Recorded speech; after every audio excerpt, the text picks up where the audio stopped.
before you react to something and say, wait, what I'm about to do is it from my lower or my higher self? And being able to have that stop gap in it, The awareness. the That's why awareness. it's a daily practice. Like it's daily. Just get ahead of it though, too. Welcome to Collective Guidance with your host, Charla Goodnight. This is a space where we come together to share wisdom, stories, and insights from thought leaders and everyday humans alike. Here, you'll find conversations on spirituality, health, wellness, parenting, and the human experience, all designed to remind you that you are not alone and that we are all connected. Let's step into the guidance we can only find together. Welcome to Collective Guidance with your host, Charla Goodnight and Keri Johnson. We're both here today, and Keri's going to pose a really great question, and she's going to read a card from us. Let's go, Keri. I'm excited. This is diving for light. Okay. And it is something that my dad used to say in his way. Like it's Mm, easy to love the lovable. If yeah. someone's annoying you, like when I was a kid, someone would be annoying me. I'm like, oh, he goes, well, it's easy to love the lovable, but can you love the person like that is bothering you? Oh, So this one says, you're diving for light. It can be so much simpler to seek light in the heavenly, in which that is blissful, sweet, love, and kind. But can you look for the light in the things that are dark? we're human. Okay, the ego is real.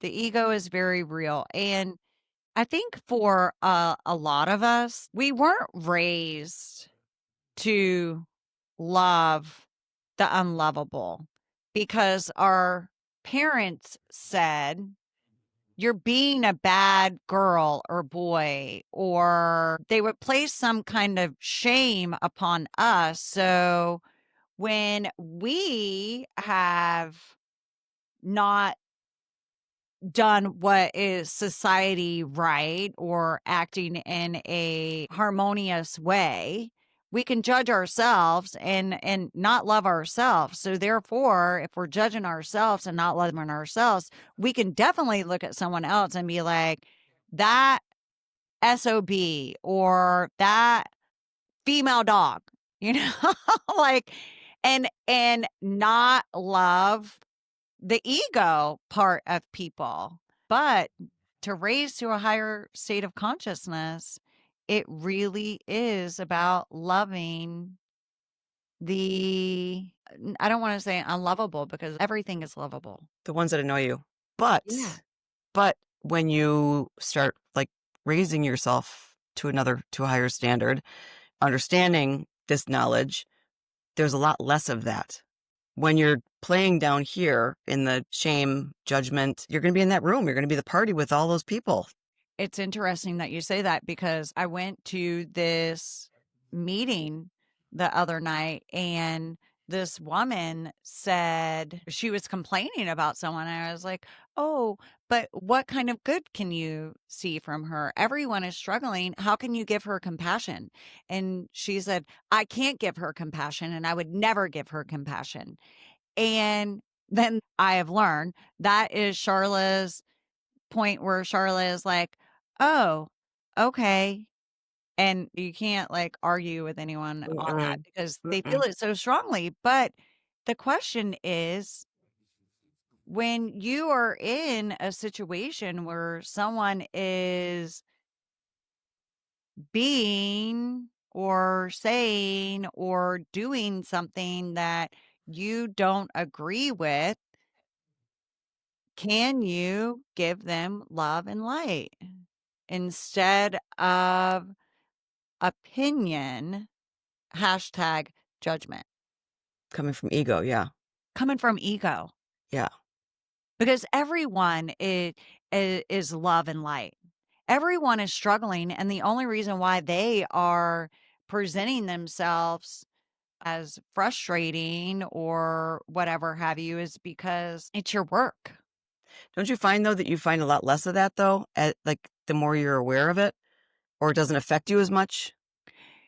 Well, yeah, I had this instance though of my neighbor parking in front of my door. And so it's my driveway. And then to the right of my driveway is grass and the road. And they would park right there in front of my grass and the road where you could see my door. So to turn into my driveway, if it's my car there, that's fine. But to turn into my driveway is a little, I gotta kind of go around it. It's a 2-lane road. It's not a very big space. And so at first, I thought, why is this guy parking in front of my door? Like, he has a door that he can park in front of. And there's no one in his driveway. Why can't he park in his driveway? There's no work going on in his driveway. There's no work going on his property. Why is he not parking in his driveway? And so I thought that whenever I came home, and then I thought to myself, Charla, it's not that big of a deal. Like, who cares? This is what you're thinking about? Come on, babe. No, we're not doing this. And then went in the house and I didn't go back outside, so I didn't really think about it. But then the next day, when I'm leaving the house, his car's there again. And I thought to myself, what is this guy doing? Like, why is he? And I had to catch myself again of, well, maybe, I know that they just had a baby not too long ago. I'm trying to like have compassion, but truthfully, I was getting a little annoyed. My ego was stepping in. And then the other day, my housekeeper came in hot into my driveway and she parked all wonky, her big truck, which was fine. She was driving, not her husband. Like it's fine. Like I think it's cute. I love the person that helps me with my house. I have so much appreciation for her because I am not very good at cleaning. And I'll never forget when my college roommates told me, they said, "Didn't your mother teach you how to clean?" And I didn't realize I had the ADD that I have, but my cleaning is all over the place. So I'm grateful for the person that helps me. And then one of the kids parked in the driveway and the guy's in front of my door. So I can't park next to my house. And my other kid parked in the other section. And so I have to park in front of their house. And at first I was like, this, effing guy, like, really? This is why he should not be parking here. And then when I thought that, I automatically switched to love and light, love and light, love and light. It's not that big of a deal. It's not that big. So I'm getting extra steps. Love and light, love and light, love and light, love and light. And for the last couple of days now, he hasn't been doing it. He's been Right. parking in his driveway. I'm really trying to love the unlovable. And I've actually been practicing that while driving too. And what made me do it is I was driving home one day and I was on the phone with my friend and this car like wouldn't get over. And so I'm on the phone with my friend and I'm like, what the are you doing? Like, get out of the way, And my friend says, "Oh my God, I love this. You are legit the nicest person and one of the most spiritual people that I know. And you still get a little frustrated by drivers." And it made me take a step back and say, "Hmm, she's right. I'm not going to get frustrated with drivers anymore." That's 2. Yeah. 2 cars and 2. Yeah, it's a car situation. Well, I don't yeah. know. Why I Yeah, wonder what maybe it's totally my ego but because I what literally think that I'm an amazing driver. Like, I think that I'm like this very conscious driver. I am very courteous to other drivers, and their needs, but I also get a little bit intolerant, which I'm better at now. I'm getting better. And we just both, figured out we have this Wayne Dyer connection. There's this Wayne Dyer quote that is, "Right now, and what I'm about to say or do my desires stem from my lower or higher self?" And that's so powerful to stop before you react to something and say, wait, what I'm about to do is it from my lower or my higher self? And being able to have that stop gap in it, The awareness. the That's why awareness. it's a daily practice, like, it's daily. Just get ahead of it, though, too. Like, I would get work on getting ahead of it so the guy didn't park in front of me. Work on getting ahead of it Wait, so so okay, so tell me how you work on getting ahead of it. actually, it would be starting the night before by setting up my day in the morning. What do I wanna have happen? I used to call it the 3-3-3 method. What do I wanna have happen? The first time you do it, you only get 2. Um, Writing down things that you wanna have happen, and then going through your day, seeing what came in, being grateful for the things. It's almost like the manifestations are showing up for you, Mhm.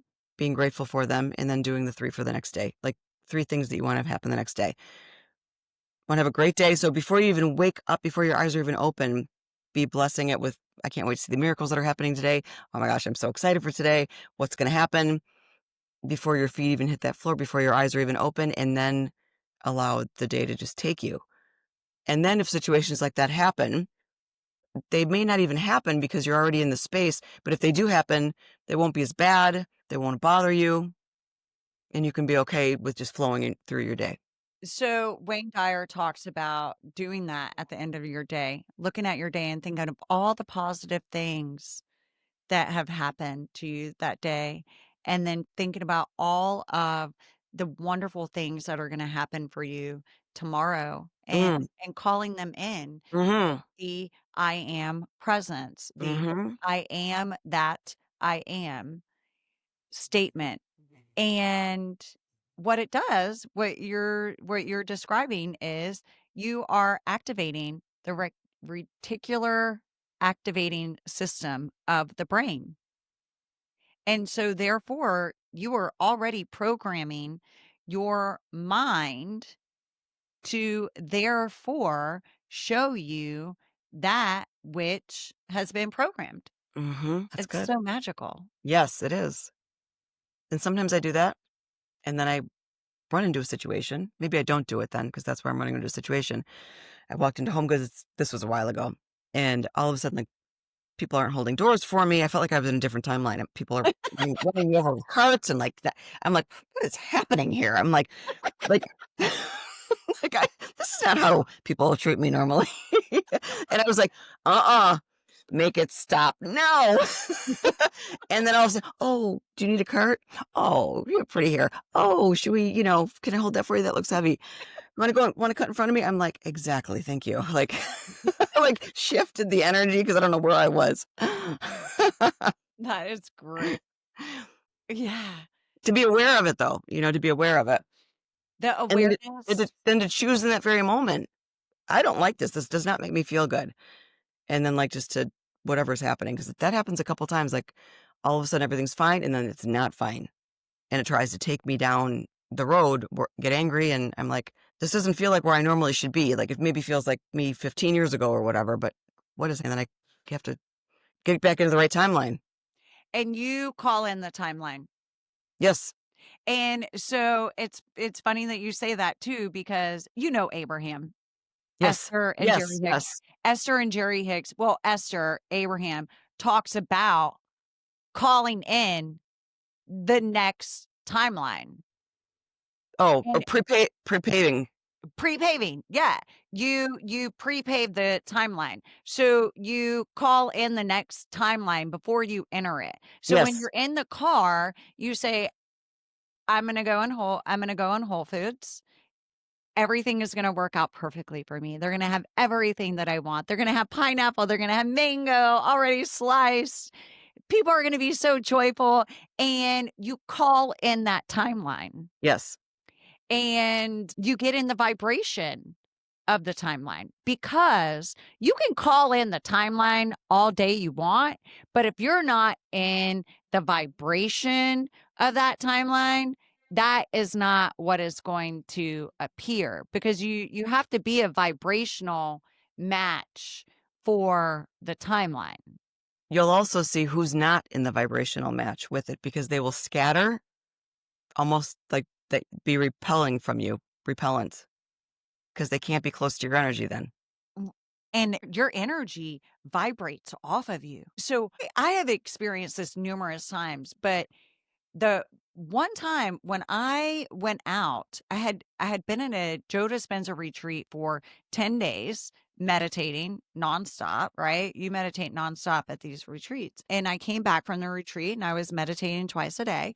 And the next week I went out for a friend's 50th birthday and people were flocking towards me like flies, men and women talking to me like, "Oh, you look so gorgeous."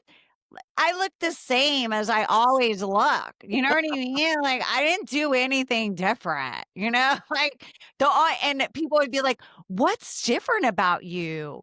And I literally said, "I was at a meditation retreat for 10 days. You're just seeing Wow. you're seeing my aura, you're seeing my energy.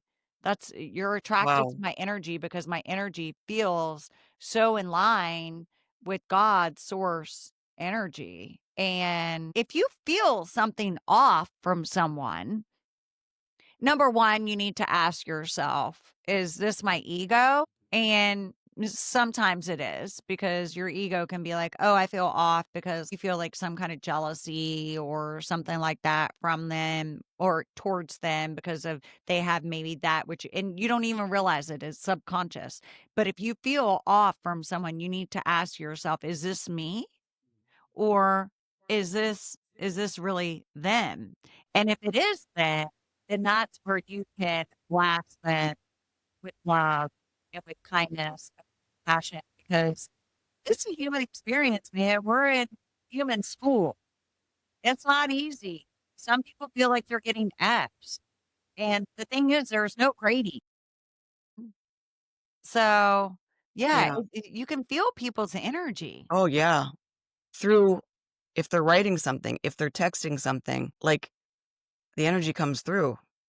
You know, that's interesting that you say that because sometimes what I do with writing and with text, I really try not to put any context to You don't have to, anybody's though.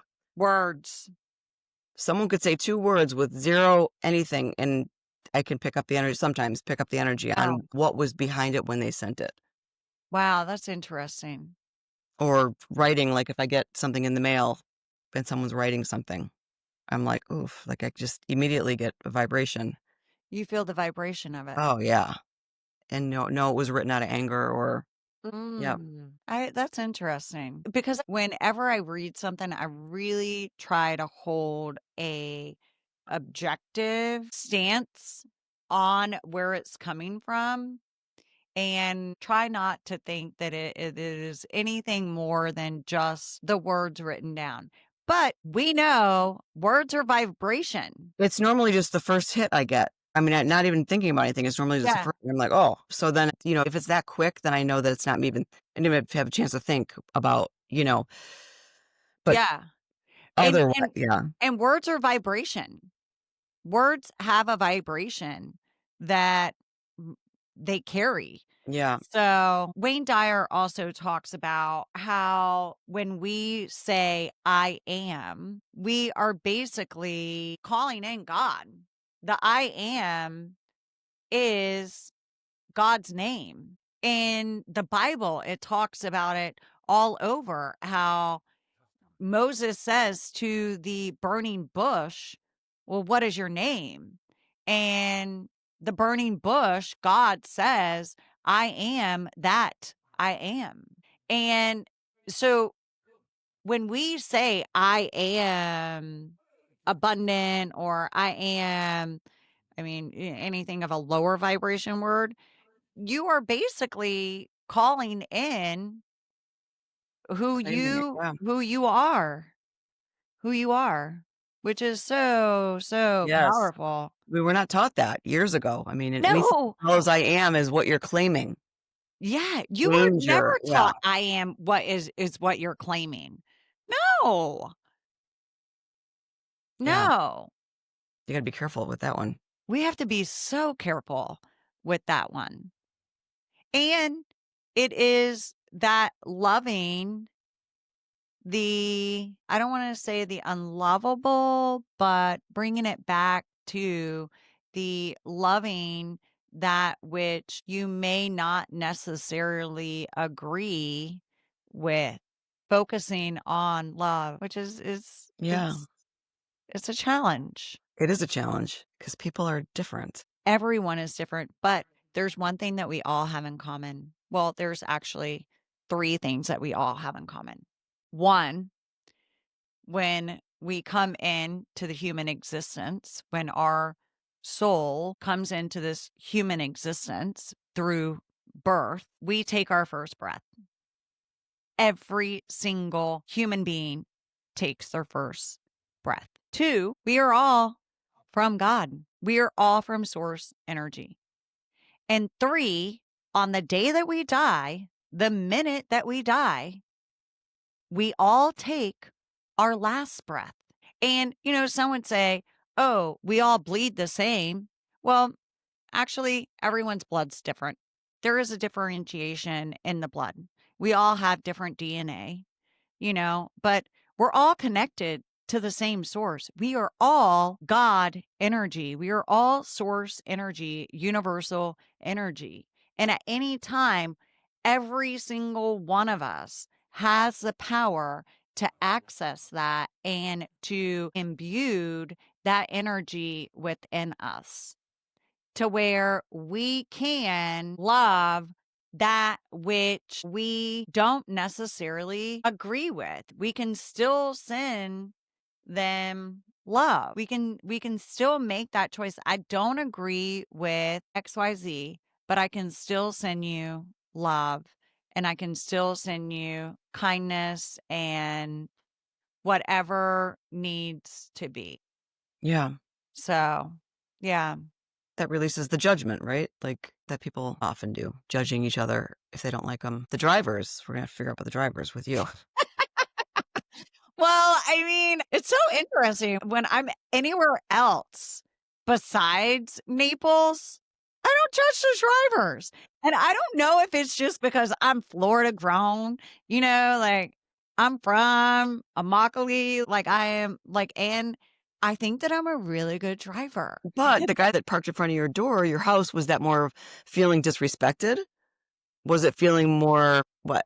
It was, I don't want his car parked in front of my house because when I'm pulling out of my driveway, I got 2 other cars sitting here. I'm parked in my garage. It's a tiny space that I'm a really good driver. Did I say that?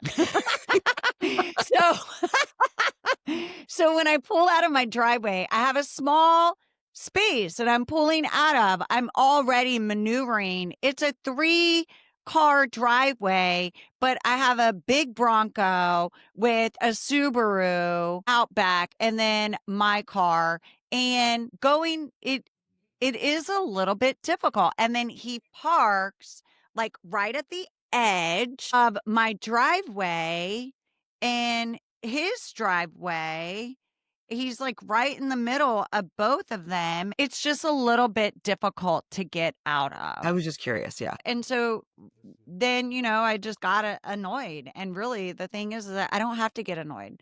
I can blast him with love, and they just had a baby, I think, not too long ago. So I'm sure they're a little overwhelmed with that. The human experience is not easy. We can give people exceptions and understanding, and while also having our own boundaries out of self love. I think that's so important. But we can also give people love. And I mean, you have 2 girls. It's so easy to love them, right? It is, yes. Yeah, our kids is so easy to love.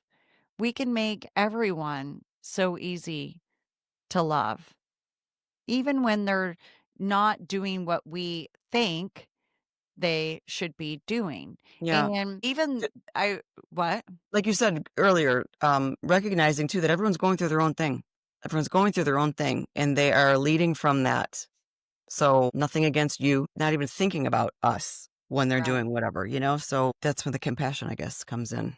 Yeah. Understanding that they're just in their own lane. And when we can have compassion for others, we also get to have compassion for ourselves.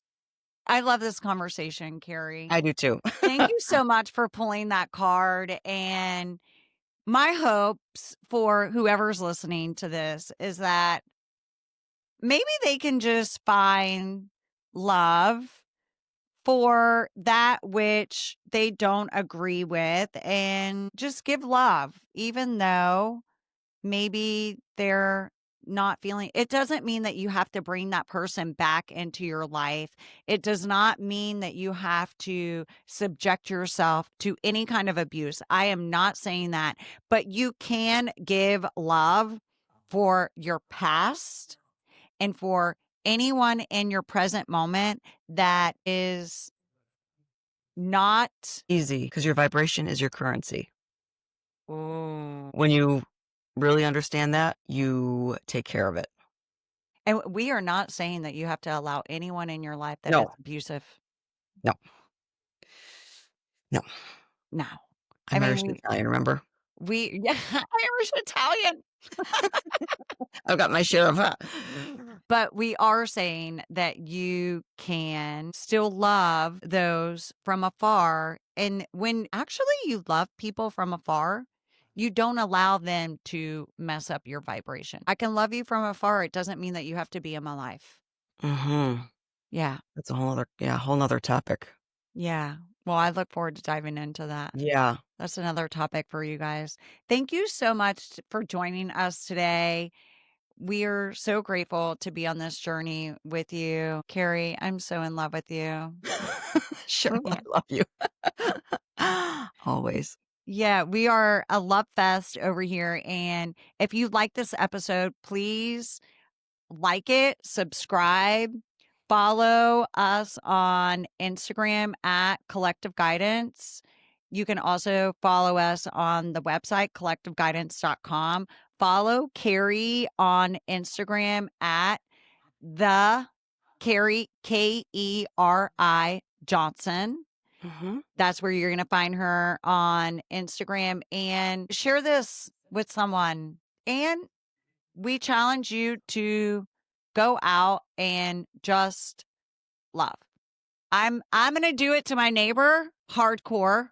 I don't really ever have much conflict that's going on in my life. So this is a great test for me to do that. And I'm going to continue doing it on the roads of Naples.